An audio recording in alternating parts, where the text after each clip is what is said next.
I have to warn you, this story I'm about to share is about my possible murder. It's quite disturbing and may send shivers down your spine. I've always been a tiny girl, easily frightened when alone in public. But nothing scares me more than the thought of being abducted or subjected to torture. Brace yourself as I recount the terrifying events that unfolded. It all started on a fateful day when I was just 16. Feeling rebellious, I decided to steal a scrunchie from Walmart. I know it sounds trivial, but little did I know the horrors that awaited me. I discreetly removed the scrunchie from its cardboard packaging and hid it behind a stack of paper towels. As I made my way towards the exit, a large and imposing man intercepted me. His deep, baritone voice sent chills down my spine as he commanded me to follow him. "Come with me," he croaked, his expression cold and emotionless. Confused and scared, I asked him what was happening. His response was chillingly simple: theft. Panic surged through me as I realized I had been caught on the store's surveillance cameras. Desperate to avoid trouble, I pleaded with him, offering to pay for the stolen item. But he remained silent, his grip on my arm tightening like a vice. We walked past a pair of plastic doors into a dimly lit storage area. My heart raced as we reached a set of stairs leading downward. The man switched on the lights, revealing a staircase descending into darkness. "Let's move," he spat angrily. I cautiously descended the stairs, my fear growing with each step. Suddenly, the door slammed shut behind me with a resounding wham! I frantically tried to open it, but it was locked tight. I assumed they were merely detaining me until the police arrived, so I gathered my courage and ventured further into the abyss. The room I found myself in was a nightmare come to life. It was damp, musty, and covered in cobwebs. The darkness was suffocating, and there was no sign of any other people. However, my eyes were drawn to a solitary object in the center of the room, an old wooden chair with handcuffs attached to chains, which were in turn secured to the bricked wall. I felt a wave of terror wash over me as I pondered the purpose of this ominous setup. Where are the security cameras? The loss prevention team? The manager? I screamed to myself in disbelief. As if the situation wasn't sinister enough, a putrid stench permeated the air, resembling a combination of mildew and decaying flesh. It seemed to emanate from the darker recesses of the room, a place I instinctively avoided. Seeking a moment of respite, I settled on the bottom step of the staircase. Thoughts raced through my mind, focusing on the man who had brought me here. His appearance was disheveled, and he wore a shoddy police uniform, which struck me as odd for a Walmart employee. His FOP shoulder badge was partially detached, and his hands bore the remnants of dried mud. The scent of unwashed body odor clung to him like a foul aura. Overwhelmed by fear and desperation, I reached for my phone and called the store. After going through a series of transfers, I finally reached a manager named Destiny. With a trembling voice, I explained my situation, recounting how I had been forcibly taken to the basement by a man claiming to be part of the loss prevention team. Destiny's voice was a lifeline, offering me a glimmer of hope in the darkness. But just as the conversation began, the basement door swung open, accompanied by the sound of whistling and the creaking of wooden stairs. My heart skipped a beat as I retreated to a corner, clutching the wooden chair as a feeble weapon. The man from before, accompanied by an even older individual, emerged from the shadows, wearing wide-eyed grins. The imposter security guard twirled a baton in his hand and uttered a chilling command. "Have a seat in the chair, baby cakes." My skin crawled, and my heart pounded with a sickening mixture of disgust and fear. The older man lewdly rubbed his crotch, inching closer to me. In that moment, I felt utterly helpless and violated. But I summoned what little strength I had left and defiantly declared, "I'll kill you!" The man merely laughed, dismissing my feeble threat. "She thinks that rickety old chair will do something," he sneered, turning to the older man, who responded with a repulsive laugh, dripping with phlegm. He discarded his shirt, and wrapped his belt around his knuckles, ready to unleash unspeakable horrors upon me. It seemed that death was imminent. But then, a miracle occurred, interrupting the scene of terror and despair. A voice echoed through the basement. "Hello? Anyone down there?" Startled, the men froze in their tracks, their expressions shifting from sadistic glee to sheer panic. Ignoring my presence, they hastily retreated into the darkness, disappearing through a door that led to the woods beyond.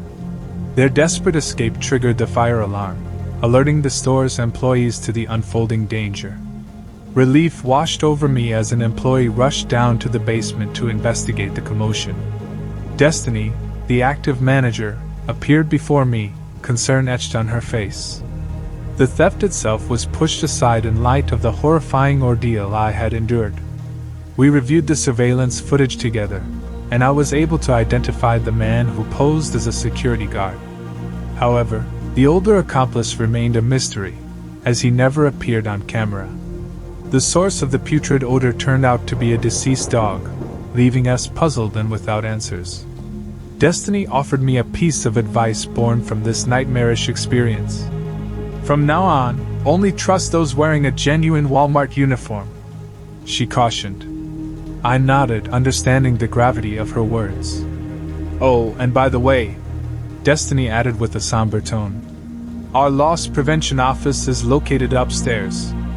The men responsible for my torment were never apprehended, at least not yet. Their whereabouts remained unknown, leaving a lingering sense of unease in the air. The horror I endured that day would forever haunt my memories, a constant reminder of the darkness that can lurk in the most unexpected places. I never knew my life would become hell.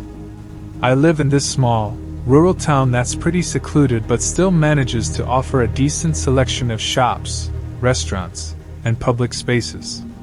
It's become quite trendy lately, with some breweries and bars popping up. The best part is that there are farms on the outskirts, so I can get fresh eggs and veggies straight from the source. The pandemic hit our local businesses hard, and for a while, the only delivery options available were Walmart and Amazon. But eventually, more local options started appearing on various apps, which was a relief. However, when it came to essential items and groceries, the only choice was to get a delivery from the Walmart in the neighboring town. This meant that a lot of unfamiliar faces started showing up in our neighborhood, which drove some of the older folks crazy. They would go on and on about cars and people they didn't recognize. Personally, I didn't mind it. It made my life easier, at least for a while. You see, I lived with my teenage son, who's this tall, lanky kid standing at 6 feet 4 inches, and my then boyfriend, who was staying with me to be close to his elderly parents. He was a solid 6 feet 3 inches and had a broad build. Our living space was quite small, and having these big guys around all the time made me feel a bit cramped. So every now and then, I would send them off on an errand or they would visit my boyfriend's parents, giving me some much-needed alone time to work on things or simply enjoy my own company. One day, while I was home alone, a delivery arrived. I recognized the delivery guy and greeted him with a friendly "Hi." I tipped him well and went about my day. But to my surprise, an hour later he was back at my door. There was something strange about him. He positioned himself in a creepy way, standing beside the steps where I couldn't see him through the peephole. However, I could catch a glimpse of him through the window next to the door. So I spoke to him through the window, asking, "What's up? Can I help you?" I had privacy film on the lower part of the window, but the upper window allowed me to see outside when I stood on the couch. It could also be opened to let in fresh air. The delivery guy kept trying to figure out where my voice was coming from before finally answering and telling me that he had forgotten a bag during the delivery. I assured him that I had received everything and thanked him. He left, but I felt uneasy about opening the door again after he realized I was alone. Soon after that incident, new neighbors moved into the unit across from mine. They installed a Ring camera for added security.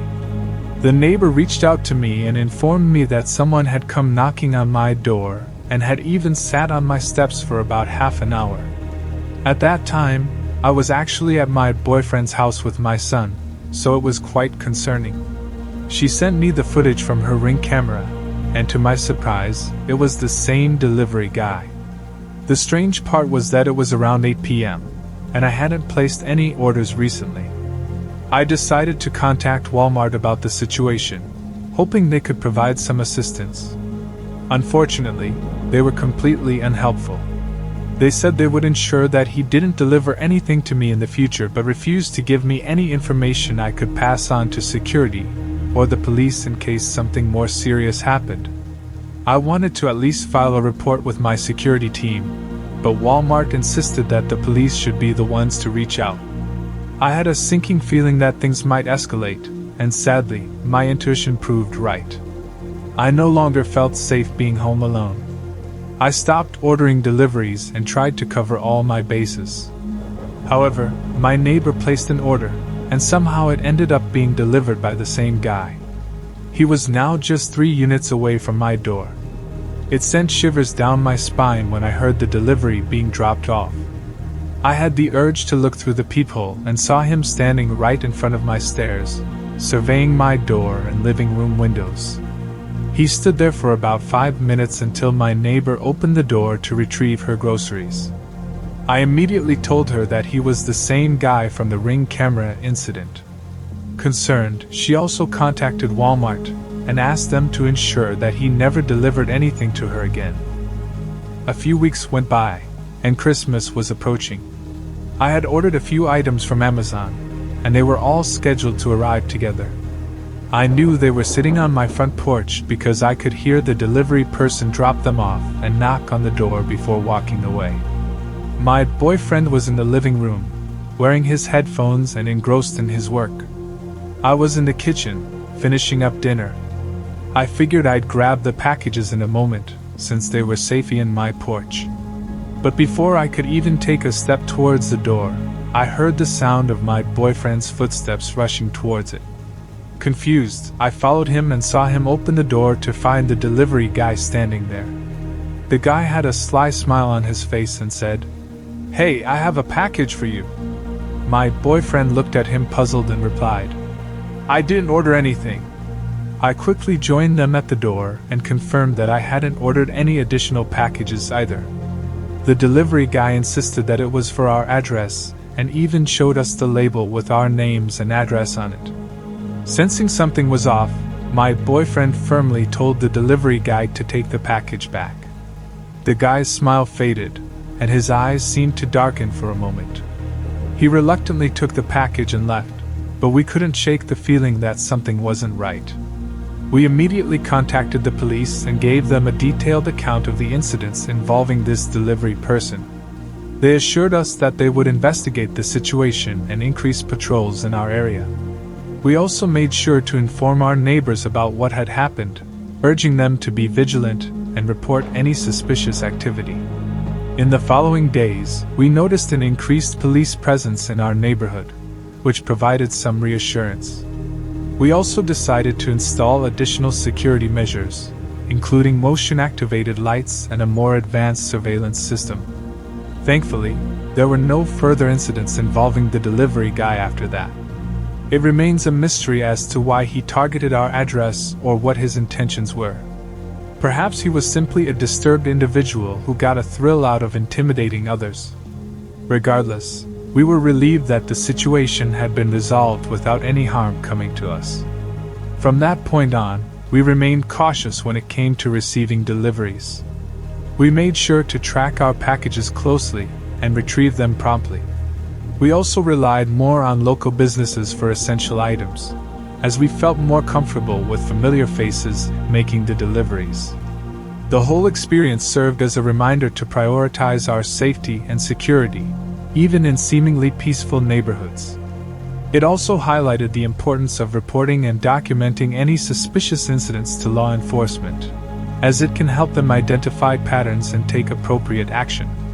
Overall, my small town returned to its usual calm and quiet atmosphere, and we continued to enjoy the benefits of living in a tight-knit community. My name is Morgan, and this is my story about a scary interaction with a pedo. And I was just 14 when this creepy incident occurred. Now, I'm what you might call a nerd, someone who enjoys the geekier side of life. It was my first time playing Dungeons and Dragons with a few friends at this place called the Sci-Fi Factory. Let me tell you, that place had seen better days. The tables were all plastic and riddled with holes, the floor was sticky with gunk, and the outlets were barely functional. And don't even get me started on the people who frequented the place. Some of them were downright shady. Now, as I was setting up my elf rogue character, this guy approached our group. Let's call him Robbie. He claimed to be 24 and started chatting with my friends. They seemed to know him, so I figured it was fine to let him join us. Robbie was a white guy with brown hair, and these glasses that were all busted up, making his eyes look bigger than they actually were. He was dressed in pretty ordinary clothes, nothing out of the ordinary. He introduced himself, and then he asked me about my age. I told him my name was Morgan and that I was just 14. But here's where things took a turn for the weird. Robbie started revealing his true colors. Even if it wasn't the main topic of conversation, he would always find a way to complain about his girlfriend, calling her a dumb bitch. He claimed he had come to the Sci-Fi Factory just to avoid her, but he didn't break up with her because she was his only source of income and shelter. It was clear that he despised her. And then he started bragging about a knife he had stolen from Walmart. He even showed it to us and let me hold it, teaching me how to flip it open and shut without hurting myself. And those busted glasses? Apparently, they were the result of a bar fight. It really creeped me out. On the surface, he seemed friendly and kind, but he was casually talking about assault as if it was no big deal. But the creepiness didn't end there. One day, he managed to catch my attention and made me lean closer to him so I could see his phone, which was still plugged into the wall to charge. He had a notes app open, and I couldn't believe my eyes when I read what was written there. Hey, I know this sounds creepy, but oh god, this couldn't end well. I think we should totally date. There was a whole paragraph more, but I didn't need to read it. I already knew what he thought of me. He expected a response, so I mustered up the courage to say, "Oh no, I'm not really interested in a relationship." To my relief, Robbie seemed cool with it. "Oh, that's cool. Still friends?" "Yeah," I replied, feeling trapped. What else could I say? He was a guy who had been in a bar fight and had a knife on him. Either of my two friends had heard our conversation, so I was stuck next to Robbie for the next hour until our session was over. During that time, I offered him some gummy worms I had bought from the nearby dollar store. They weren't my favorite snack, but they were affordable. He laughed and said, "Food is the way to a man's heart. Are you trying to seduce me right now?" "No," I replied, trying to brush off his comment. Some might argue that it was just a joke, but coming from a guy 10 years older than me who had just asked me out, I wasn't finding it funny at all. After the session ended, I left the store and immediately told my friends what had happened. They believed me and agreed that Robbie was a pretty weird dude. I went back to the store on a few occasions but never ran into him again. However, I later found out that he had been arrested for assault and vandalizing school property. What made it even stranger was that he didn't even go to any school. It's funny how things work out sometimes.